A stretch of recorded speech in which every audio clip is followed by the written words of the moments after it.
दोस्तों आप भी अगर ऑनलाइन घर बैठे ड्राइविंग लाइसेंस बनवाना चाहते हैं तो आज का ये वीडियो आपके काफी काम आने वाले हैं। इस वीडियो में लाइव मैं आपको एक लाइसेंस अप्लाई करके दिखाने वाला हूं। बाकी आपके जानकारी के लिए बताना चाहूंगा दोस्तों, लाइसेंस दो पार्ट में बनते हैं। पहला बनता है लर्निंग लाइसेंस, जिसका वैलिडिटी 6 महीने तक होता है और इस 6 महीने के दौरान कभी भी हम फाइनल लाइसेंस के लिए अप्लाई कर सकते हैं। वैसे आप ये मान के चलो कि लर्निंग लाइसेंस के ऊपर 6 महीने तक आप चालान से बच सकते हो। हालांकि इसके ऊपर गाड़ी चलाने से संबंधित काफी सारे टर्म्स एंड कंडीशन है, जिसके डेप्थ में हम नहीं जाएंगे। अच्छा, एक बार जब आपका फाइनल लाइसेंस बन जाता है तो इस फाइनल लाइसेंस का जो वैलिडिटी है वो 10 से 15 साल तक का रहता है। उसके बाद आपको रिन्यू कराना पड़ता है। और दोस्तों जो लाइसेंस अप्लाई होता है वो एनआईसी के वेबसाइट से होता है, नेशनल इंफॉर्मेशन सेंटर के वेबसाइट से होता है। इस बात का सिंपल सा मतलब ये होगा कि चाहे आप असम से हो, बिहार से हो, पंजाब से हो, किसी भी स्टेट से हो, सभी का लाइसेंस एक ही जगह अप्लाई होता है। बस सबका अपना अपना स्टेट अलग अलग हो जाएंगे। ऑप्शन और फीचर्स वेबसाइट के ऊपर सभी के लिए सेम ही रहते हैं। तो चलिए बेहतर जानकारी के लिए चलते हैं डेस्कटॉप के स्क्रीन के ऊपर और लाइव मैं आपको एक लाइसेंस अप्लाई करके दिखाता हूं। इसके लिए आपको किसी भी ब्राउजर में गूगल के ऊपर टाइप करना है परिवहन सेवा, और ये जो पहला वेबसाइट आ रहा है परिवहन विभाग का, इसके ऊपर हमें क्लिक कर देना है। और थोड़ा सा हम नीचे स्क्रॉल करते हैं तो देख सकते हैं ड्राइवर्स लर्नर लाइसेंस, यहाँ पे मोर के ऊपर हमें क्लिक कर देना है। अब देखिए सारथी परिवहन .gov.in के ऊपर हम आ चुके हैं। अब देखिए सबसे पहले हमें यहाँ पे सेलेक्ट करना है अपना स्टेट का नाम। तो यहाँ पे मैं बिहार सेलेक्ट कर लेता हूँ, आप अपने हिसाब से सेलेक्ट कर लेंगे। और फिर आप देख सकते हैं हमारे जो स्टेट के ऑफिशियल साइट है वो खुल के आ चुका है। इसके अलावा यहाँ पे जो पॉपअप खुल के आ रहा है इसे हमें क्लोज कर देना है। और यहाँ पे देख सकते हैं सबसे पहला ऑप्शन आपको देखने को मिलेगा अप्लाई फॉर लर्नर लाइसेंस, तो इसके ऊपर हमें क्लिक कर देना है। अब यहाँ पे कुछ इंस्ट्रक्शन बताया जा रहा है, आप इसे हिंदी में करके भी पढ़ सकते हैं और भी लोकल लैंग्वेज में पढ़ सकते हैं। और यहाँ से कंटिन्यू के ऊपर डायरेक्टली हमें क्लिक कर देना है। उसके बाद ध्यान रखिएगा सेलेक्ट कैटेगरी में यहाँ पे जनरल ऑटोमेटिक होगा, नहीं होगा तो यहाँ पे जनरल आपको कर लेना है। उसके बाद देखिए यहाँ पे 3 ऑप्शन आ रहा है, 3 में से पहला ऑप्शन सेलेक्ट करना है, जिसका मतलब ये होता है कि हम लर्नर लाइसेंस के लिए बिल्कुल ही फ्रेश आदमी है। पहले से ना ही कोई हमें लाइसेंस इशू किया गया था, ना ही हमने कभी लर्नर अप्लाई किया था। तो इसके लिए मैं यहाँ पे फर्स्ट ऑप्शन को सेलेक्ट करता हूँ। और यहाँ पे देख सकते हैं प्लीज सेलेक्ट आरटीओ ऑफिस, तो आपके स्टेट के अकॉर्डिंग यहाँ पे आरटीओ का लिस्ट आ जाएगा। फॉर एग्जाम्पल बिहार का लिस्ट हमारे सामने आ चुका है, तो मैं अपना आरटीओ ऑफिस जो मेरे जिले का है BR 33 बिहार समस्तीपुर का, ये मैं सेलेक्ट कर लिया हूँ। अब नीचे सबमिट के ऊपर हमें क्लिक करना है। उसके बाद देखिए सबसे पहले आपको एक मोबाइल नंबर एंटर करना है और यहाँ पे जो कैप्चा दिख रहा है सेम टू सेम फिल करेंगे और जनरेट ओटीपी के ऊपर क्लिक करेंगे। उसके बाद देखिए हमारे नंबर के ऊपर ओटीपी भेज दिया गया, ओटीपी एंटर करेंगे। फिर से ये जो कैप्चा दिख रहा है सेम टू सेम फिल करके सबमिट ओटीपी के ऊपर क्लिक करेंगे। उसके बाद देखिए आपके सामने पूरा डिटेल में फॉर्म खुल के आ चुका है। आप चाहे तो फॉर्म का लैंग्वेज हिंदी भी कर सकते हैं या अदर लैंग्वेज में भी कर सकते हैं। फिलहाल मैं यहाँ पे इंग्लिश ही रखने वाला हूँ और ये फॉर्म को हम फिल करते हैं। जहाँ पे देख लीजिए सबसे पहले नेम ऑफ एप्लीकेंट, यहाँ पे फर्स्ट नेम डालेंगे, मिडिल नेम डालेंगे, लास्ट नेम डालेंगे। उसके बाद रिलेशन में आपको सेलेक्ट करना है, जहाँ पे देख सकते हैं फादर, मदर, हस्बैंड और गार्जियन का ऑप्शन है। तो यहाँ पे मैं फादर सेलेक्ट कर लेता हूँ और फिर यहाँ पे फादर का फर्स्ट नेम डालेंगे, मिडिल नेम होगा तो डालेंगे या लास्ट नेम आपको एंटर कर देना है। इसी के साथ साथ full name as per record आपको यहाँ पे एंटर कर देना है, यानी कि आपका जो फुल नेम है वो यहाँ पे एंटर कर देना है। कहने का मतलब है यहाँ पे फर्स्ट, मिडिल, लास्ट डाल रहे थे और यहाँ पे तीनों एक साथ हमें डाल देना है। इसके बाद यहाँ पे आपको जेंडर सेलेक्ट कर लेना है, अपना डेट ऑफ बर्थ डाल देना है।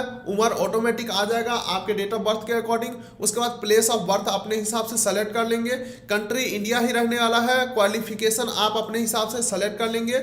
इसके अलावा ब्लड ग्रुप यहाँ पे अननोन तो डाल ही सकते हैं, लेकिन मैं आपको सजेस्ट करूंगा प्लीज एक बार ब्लड टेस्ट करा करके यहाँ पे ब्लड ग्रुप जरूर डालें। ये आपके बहुत ही काम आते हैं। मान के चलिए कोई भी दुर्घटना हो गया तो आपके लाइसेंस के ऊपर ब्लड ग्रुप लिखा रहता है। बिना किसी देरी के कोई लाइसेंस के ऊपर देख करके ग्रुप और ब्लड चढ़ा सकता है। या अपने जीवन में कभी भी आपने ब्लड टेस्ट कराया होगा या ब्लड ग्रुप का टेस्ट कराया होगा तो वो आपको देख लेना है, आपके पास कोई रिकॉर्ड वगैरह होगा तो, और यहाँ पे एंटर कर देना है। ब्लड ग्रुप कभी चेंज नहीं होता, जो एक बार रह गया वो हमेशा रहता है। तो कोई कितना भी पुराना हो वो आप देख करके यहाँ पे डाल देंगे। उसके बाद दोस्तों ब्लड ग्रुप में अगर आप जानते हैं तो ब्लड ग्रुप आपको यहाँ पे अपना सेलेक्ट कर लेना है। देख सकते हैं यहाँ पे लिस्ट आ चुका है। या अगर अभी नहीं जानते हैं तो कोई बात नहीं, अभी अननोन कर दीजिए। जब आप परमानेंट लाइसेंस के लिए फाइनल अप्लाई करेंगे उस समय भी आप इसे चेंज कर सकते हैं। उसके बाद आपका मोबाइल नंबर यहाँ पे आ ही चुका है। आप इमरजेंसी कॉन्टैक्ट में किसी का डिटेल डाल भी सकते हैं, नहीं भी डाल सकते हैं। और आइडेंटिफिकेशन मार्क, यानी कि आपके शरीर के ऊपर कोई ऐसा चिन्ह जो कोई आसानी से पहचान सके। फॉर एग्जांपल मैं ये कह सकता हूँ मेरे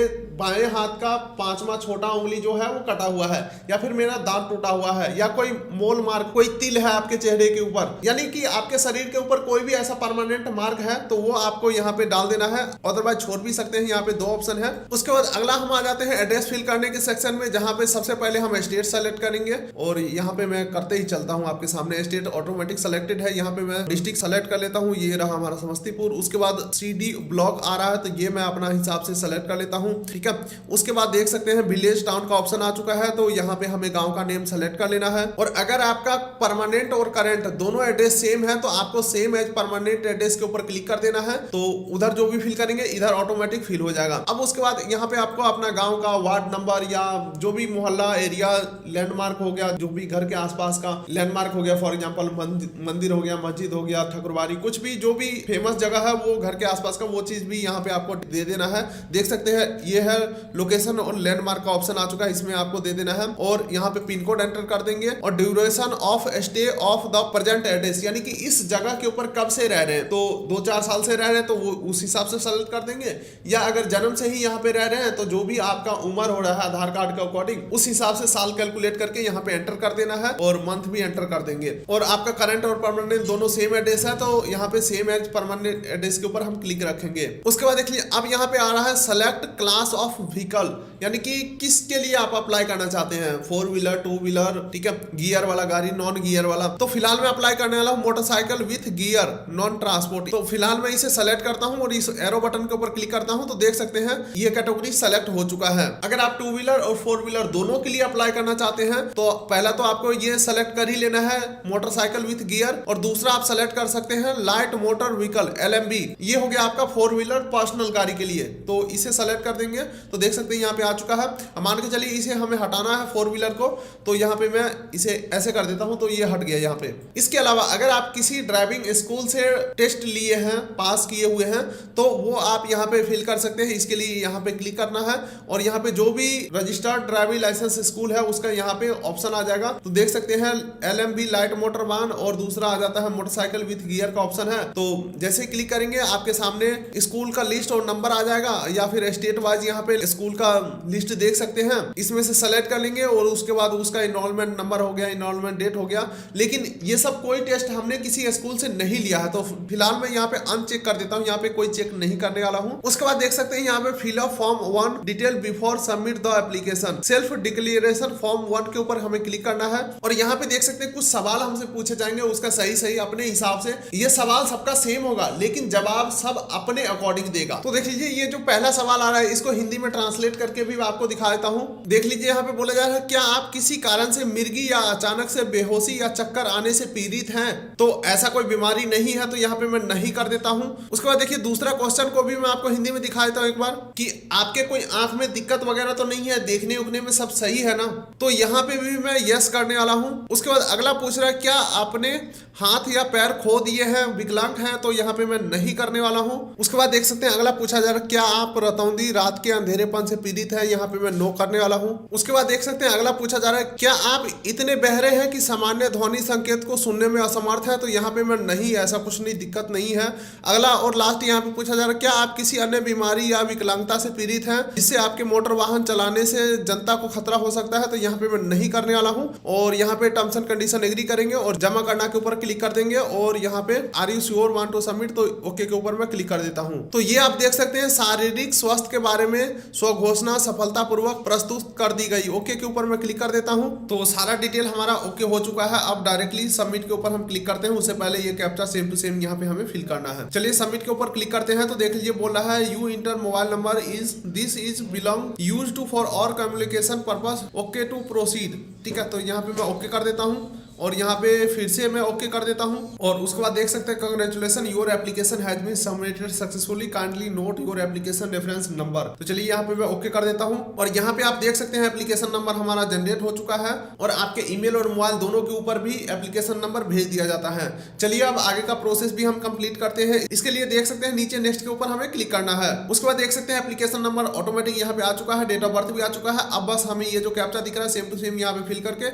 सबमिट के ऊपर क्लिक करेंगे। अब हम पहुंच चुके हैं डॉक्यूमेंटेशन प्रोसेस के ऊपर। अगर आपके स्टेट में आधार कार्ड वाला सिस्टम है, यानी कि आधार कार्ड से सारा डिटेल ऑटो फैच हो जाता है, जो कि किसी किसी स्टेट में ये ऑप्शन है, फॉर एग्जांपल उत्तर प्रदेश में ये ऑप्शन है, लेकिन बहुत सारे स्टेट में ये ऑप्शन है ही नहीं। उसके लिए आप कुछ नहीं कर सकते हैं, आपको मैनुअल ही डॉक्यूमेंट अपलोड करना पड़ेगा। जिसके लिए यहाँ पे देख सकते हैं अपलोड डॉक्यूमेंट के सेक्शन के ऊपर हम आ चुके हैं और यहाँ पे प्रोसीड के ऊपर हम क्लिक करते हैं। अब देख लीजिए फिर से यहाँ पे डिटेल आ चुका है, कुछ नहीं करना है, बस यहाँ पे ओके हमें करना है। जैसे ही मैं ओके करता हूँ देख सकते हैं ये हम आ चुके हैं डॉक्यूमेंट अपलोड करने वाले पेज के ऊपर, जहाँ पे सबसे पहले हम डॉक्यूमेंट सेलेक्ट करेंगे। तो एज प्रूफ सेलेक्ट कर लेता हूँ। एज प्रूफ में मैं यहाँ पे देख सकते हैं बहुत सारे ऑप्शन है, लेकिन मैं यहाँ पे पैन कार्ड सेलेक्ट करने वाला हूँ। अब यहाँ पे पैन कार्ड नंबर डाल दूंगा और इशू डेट और इशूड बाय में इनकम टैक्स डिपार्टमेंट आप डाल सकते हैं या छोड़ सकते हैं, कोई दिक्कत नहीं है। इशू डेट में कुछ भी नहीं डालेंगे, कॉन्टैक्ट नंबर में कुछ भी नहीं डालेंगे और बस यहाँ से फोटो सेलेक्ट करके अपलोड कर देंगे। जिसके लिए ध्यान रखिएगा मैक्सिमम फाइल का साइज जो है 500 KB का ही होना चाहिए। डॉक्यूमेंट रिसाइज करने के लिए सीधे हम गूगल पे टाइप करेंगे इमेज रिसाइज अंडर 500 KB करेंगे, बहुत सारे वेबसाइट आ जाएगा। यहाँ पे इमेज सेलेक्ट कर लेंगे और ओके के ऊपर क्लिक कर देंगे। थोड़ा सा प्रोसेसिंग लेगा और यहाँ से हम डाउनलोड कर लेंगे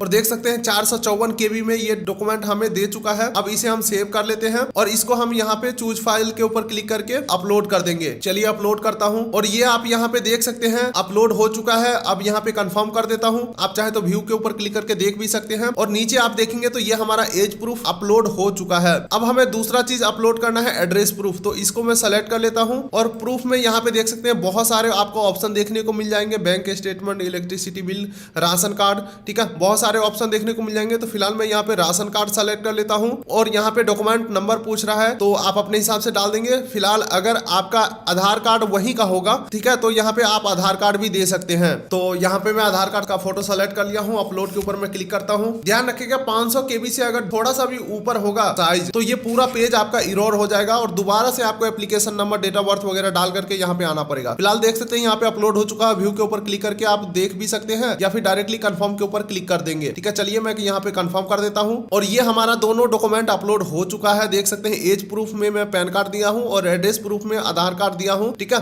अब नीचे नेक्स्ट के ऊपर हम क्लिक कर देते हैं। All document are uploaded successfully, ठीक है, नेक्स्ट के ऊपर हम क्लिक करते हैं। अब देख लीजिए यहाँ पे अगले पेज के ऊपर हम आ चुका है, जहाँ पे फिर से application number, date of birth आ चुका है। बस यहाँ पे ये जो कैप्चा दिख रहा है सेम टू सेम यहाँ पे फिल करके आगे बढ़ते हैं और उसके बाद देख सकते हैं फिर से हम नीचे थोड़ा सा स्क्रॉल करते हैं तो देख सकते हैं डॉक्यूमेंट भी अपलोड हो चुका है। अपलोड फोटो एंड सिग्नेचर का ऑप्शन आ चुका है। चलिए मैं प्रोसीड करता हूँ और ये भी हम अपलोड कर लेते हैं और फोटो का डायमेंशन आप यहाँ पे देख सकते हैं दिया हुआ है 1.4 गुने 1.75। लेकिन दोस्तों यहाँ पे जो फोटो का और सिग्नेचर का डायमेंशन दिया हुआ है इसको आप इग्नोर भी कर सकते हैं। ऐसा मैं इसलिए बता रहा हूँ क्योंकि आपके ओरिजिनल लाइसेंस के ऊपर जो प्रिंट होता है वो RTO ऑफिस में फोटो खिंचाता है, ठीक है। तो यहाँ पे जो आप अपलोड करोगे ये सिर्फ आपके लर्निंग के लिए जो स्लिप जनरेट होगा, जो A4 पेज के ऊपर प्रिंट करके आपको मिलेगा, 6 महीने के वैलिडिटी होता है। सिर्फ इसी पेज के लिए ये वाला फोटो और सिग्नेचर वैलिड रहेगा। तो यहाँ पे आप कोई भी फॉर्मेट में अपलोड कर सकते हैं, कोई दिक्कत वाली बात नहीं है। बस ध्यान रखिएगा फाइल का जो साइज है वो सही रहना चाहिए ताकि यहाँ पे अपलोड सक्सेसफुल हो जाए। चलिए मैं फिर से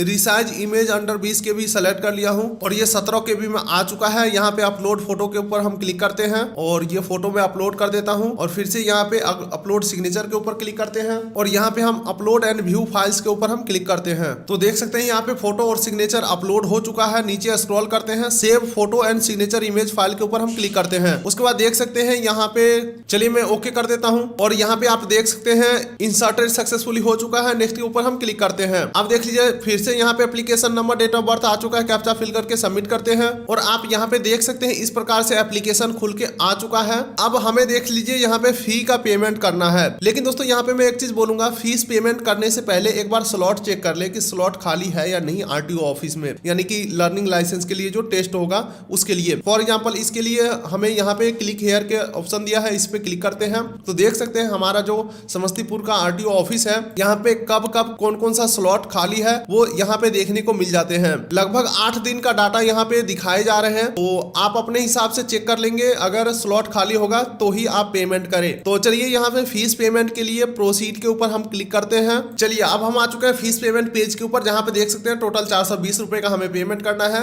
जहाँ पे सारा चार्जेस यहाँ पे इंक्लूड है। 150, 50, 150, सब कुछ यहाँ पे आपको क्लियर 420 रुपए का किया गया है, ठीक है। फीस पेमेंट के लिए यहाँ पे सबसे पहले पेमेंट गेटवे सेलेक्ट करना है, online government receipt account system, ठीक है, एक ही ऑप्शन है, मैं सेलेक्ट कर लिया हूँ। अब ये जो कैप्चा दिख रहा है सेम टू सेम फिल करके और नीचे पे नाउ के ऊपर हम क्लिक करते हैं और उसके बाद देख सकते हैं यहाँ पे हमारा चालान नंबर, टोकन नंबर जनरेट हो चुका है। ठीक है, चलिए आप टर्म्स एंड कंडीशन एग्री करते हैं, प्रोसीड फॉर पेमेंट के ऊपर हम क्लिक करते हैं और यहाँ पे मैं एनुअली सेलेक्ट कर लिया हूँ पीरियड में, और पीरियड में आपको 1 टाइम सेलेक्ट कर लेना है और नीचे स्क्रॉल करेंगे तो देख सकते हैं अकाउंट नंबर आ चुका है, डिटेल वगैरह सारा कुछ आ चुका है। अब एंड में दो में से कोई एक पेमेंट ऑप्शन सेलेक्ट करना है, ई पेमेंट, और यहाँ पे दूसरा आ जाता है कैश या चेक के थ्रू चालान का पेमेंट करना चाहते हैं तो दूसरा ऑप्शन सेलेक्ट करेंगे। फिलहाल मैं यहाँ पे पहला ऑप्शन को सेलेक्ट करता हूँ, ई पेमेंट का, और यहाँ पे बैंक नेम सेलेक्ट करने का ऑप्शन आ रहा है तो यहाँ पे मैं state bank of India select कर लेता हूँ और सबमिट के ऊपर हम क्लिक करते हैं। लेकिन दोस्तों ऐसा नहीं है कि यहाँ पे हम सिर्फ SBI credit card, debit card या नेट बैंकिंग से पेमेंट कर सकते हैं।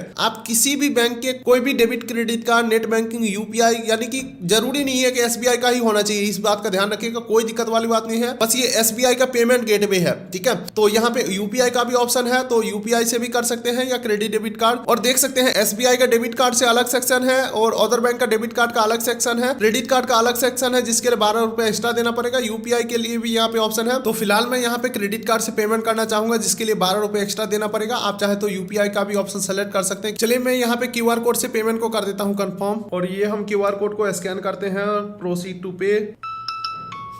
पेमेंट हमारा सक्सेस हो चुका है और यहाँ पे भी सक्सेस का नोटिफिकेशन हमें मिल चुका है। ओके कर देते हैं और देख सकते हैं हमारा पेमेंट सक्सेस हो चुका है, और यहाँ पे या तो 60 सेकंड का वेट करना है या फिर यहाँ पे आपको क्लिक कर देना है। तो ये देख सकते हैं पेमेंट सक्सेस हो चुका है और यहाँ पे देख सकते हैं कंप्लीट सक्सेसफुली हो चुका है, और यहाँ पे मैं होम के ऊपर क्लिक कर देता हूँ और परिवहन से हमें मैसेज भी आ चुका है। अब देख लीजिए आगे का प्रोसेस कंप्लीट करने के लिए कंप्लीट योर पेंडिंग एप्लीकेशन के ऊपर हमें क्लिक करना है और देख लेते हैं यहाँ पे application number, date of birth डाल करके कि कौन सा प्रोसेस अब पेंडिंग है अभी भी, और ये हमारा डिटेल खुल के आ चुका है। नीचे देख सकते हैं फीस पेमेंट भी हमारा सक्सेस हो चुका है। प्रोसीड के ऊपर हम क्लिक करते हैं आगे का प्रोसेस कंप्लीट करने के लिए, जहां पे देख सकते हैं सारा डिटेल हमारा खुल के आ चुका है। प्रोसीड टू बुक के ऊपर हम क्लिक करते हैं और फिर यहाँ पे आप देख सकते हैं स्लॉट सेलेक्ट करने का ऑप्शन आ चुका है, जहां पे आप अपना स्लॉट को सेलेक्ट कर सकते हैं। फिलहाल के लिए यहाँ पे देख सकते हैं अगले 8 दिन के लिए स्लॉट के डिटेल यहाँ पे दिए गए हैं, खाली है या नहीं है। जैसे ही आप यहाँ पे स्लॉट सेलेक्ट करते हैं उसके बाद आपका जो अपॉइंटमेंट है बुक हो जाएगा RTO ऑफिस में, और उस दिन आप इस प्रिंट को ले जा करके और अपना जो लर्निंग के लिए टेस्ट है वो दे सकते हैं। तो चलिए मैं यहाँ पे एक स्लॉट का सेलेक्ट कर लेता हूँ 22 तारीख का, और फिर यहाँ पे देख सकते हैं, फिर यहाँ पे देख सकते हैं टाइमिंग बताया गया है कितने बजे से कितने बजे में कितना सीट खाली है, स्लॉट खाली है। तो यहाँ पे मैं स्लॉट सेलेक्ट कर लेता हूँ और नीचे बुक स्लॉट के ऊपर मैं क्लिक करता हूँ, और आप यहाँ पे देख सकते हैं नाम आ चुका है, फादर नेम आ चुका है, एप्लीकेशन नंबर, RTO ऑफिस आ चुका है, मोबाइल नंबर आ चुका है, और आपके नंबर के ऊपर OTP आएगा। OTP हम यहाँ पे एंटर करेंगे और कंफर्म टू स्लॉट बुक के ऊपर हमें क्लिक करना है, और आप यहाँ पे देख सकते हैं सक्सेसफुली जो आपका स्लॉट है वो बुक कर दिया गया है। यहाँ पे आप इसे प्रिंट कर सकते हैं, प्रिंट के ऊपर क्लिक करना है, और ये आप देख सकते हैं ये रिसिप्ट है हमारा, इसे हम प्रिंट करके RTO ऑफिस के ऊपर विजिट करेंगे, जहाँ पे बोला जा रहा है इस डेट को आप मिनिमम 30 मिनट पहले पहुंच जाइए विथ ओरिजिनल डॉक्यूमेंट, यानी कि जो डॉक्यूमेंट यहाँ पे आपने अपलोड किया है वो ओरिजिनल आपको लेकर के जाना है।